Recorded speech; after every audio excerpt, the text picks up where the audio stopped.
বিসমিল্লাহির রহমানির রহিম।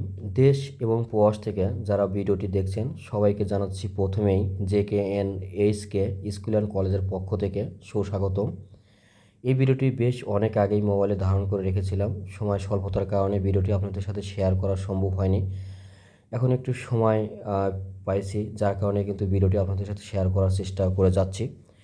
আমি এই মুহূর্তে আছি JKNHK স্কুল অ্যান্ড কলেজের একদম ভিতরে। বাম পাশে দেখতে পাচ্ছেন একাডেমিক ভবন এবং ডান পাশেই প্রশাসনিক ভবন।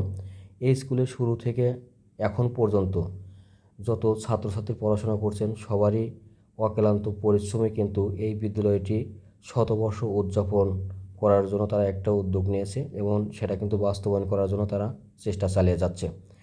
এই বিদ্যালয়ের এত সুন্দর একটি লাইটিংয়ের ব্যবস্থা করেছে এই বিদ্যালয়ের ম্যানেজিং কমিটি থেকে শুরু করে সকল ছাত্রছাত্রীবৃন্দ।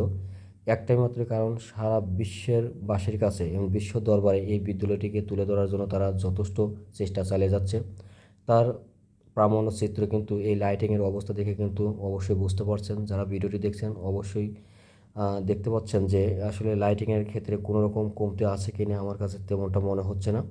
অসাধারণ, আমার কাছে অনেক ভালো লাগছে। প্রতিনিয়ত এই বিদ্যালয়টিতে এই অনুষ্ঠানের যেদিন ফাইনাল ডেট আছে তার আগে প্রতি মুহূর্ত, প্রতি ঘন্টায়, প্রতি সেকেন্ডে কিন্তু শত শত হাজার হাজার লোক আসতেছে। এই মুহূর্তে একটু ফাঁকা আছে, এর কারণ হচ্ছে হলো কিছুক্ষণ আগেই বৃষ্টি হয়ে গেছে।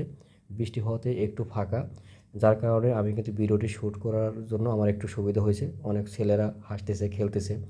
মনে হচ্ছে যে কত বছর পর যেন তারা এই বিদ্যালয়ের ভিতরে আসছে। কত সুন্দর